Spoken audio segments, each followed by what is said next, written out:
Today I'm going to show you how to make a calendar in Mimio Studio. This is an example of a calendar I made with a background, and it has boxes where you can write the numbers in. First thing you're going to do is you're going to go to View and you're going to go to Grid, and then you will click on Display Grid on Screen. I'm changing the grid to a 5 because that's what it was usually, and as you can see the boxes are a little bit bigger. I can go back to Grid and change it to a 1. And it makes the boxes smaller, so when I'm laying out my calendar I can see where the lines are that I want to go. Next I go to the toolbar and I click on rectangle and I draw rectangles on the lines. The first one I draw is going to be like my guide, so I know how big I want it to be, so that's where you decide how big or how small. Next I'm going to click on the arrow and highlight it, and then I'm going to right click copy and right click paste. Then I can move it over and space them the way I want to. This way I don't have to draw the rectangles again and again.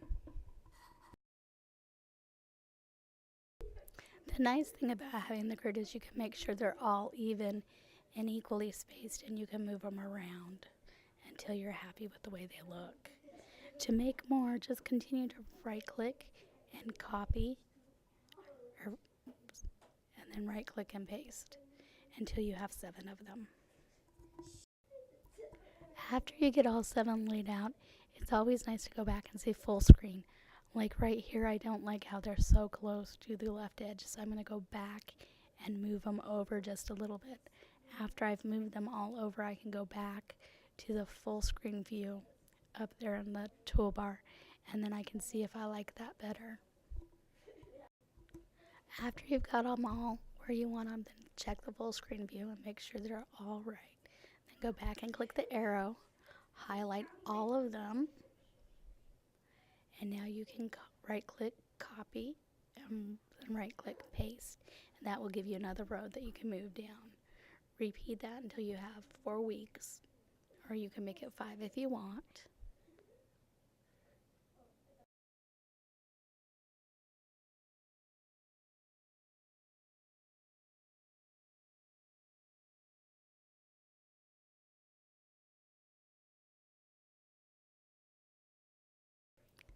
Once I have all the boxes on there, I'm going to check full screen view, see if I like it.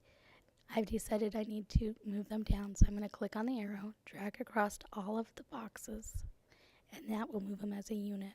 Now I can pull the whole thing down without having to do each individual rectangle. Now I'm going to check it again by checking full screen view. Now I'm going to go to Format and click on Locking and Lock. So now these boxes cannot be moved until they're unlocked. Then I'm going to click on the T for text box. I'm going to pick the color I want. And I'm going to type in the days of the week. I will then center them over the column for Sunday, or the row for Sunday and the row for Monday. If I decide that I need to make it smaller or bigger, I can. I can play around with the fonts that way until I find something I like.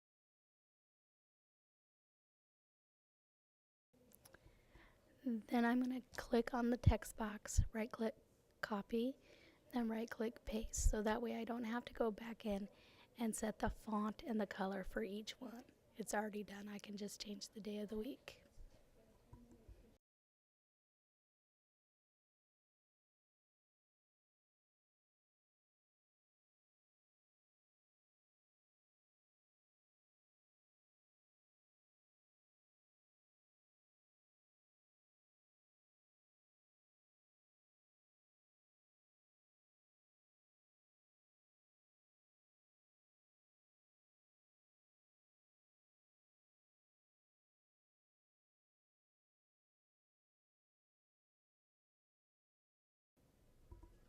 So as you can see, I didn't allow for how long Wednesday is, so I'm going to have to go back in and change the font. And then I will have to change the font on the other ones to make them all match.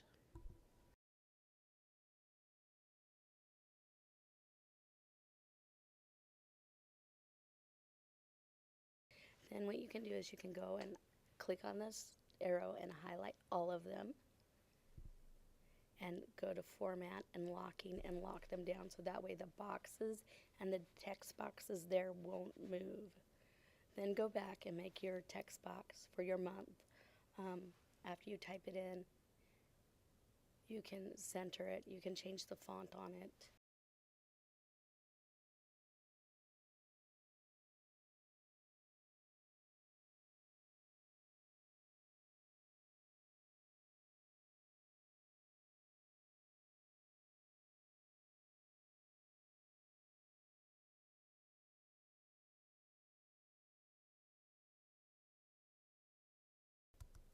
After you get the month where you want it, then you need to click on the arrow and lock it down so that way it won't move either when kids are writing the numbers on it or erasing. So if you need to change the month, you need to go back and unlock them, then go back and highlight everything and relock them down so that way they won't move. If you notice, I forgot to select March, so you go back and select March. It can move right now because it's not locked down. And then go back to Format.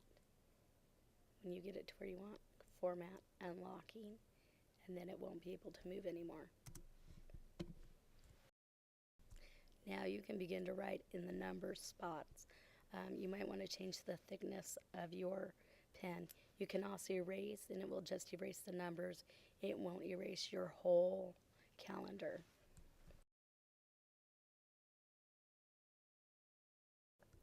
If you want to add a picture to the background, go to the little picture thing. That's for the gallery. Type in what you're looking for. I'm looking for a jet. And then I clicked on images. I found one. I drag it over and put it on my calendar. And then you need to make it the appropriate size.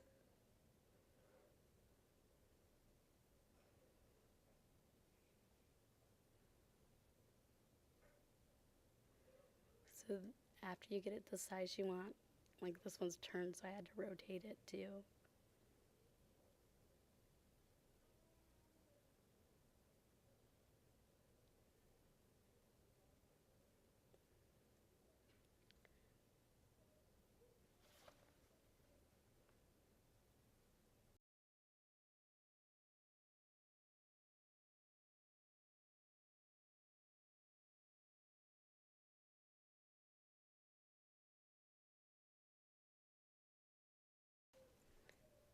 Then click on Format and go to Order and move your picture to the back.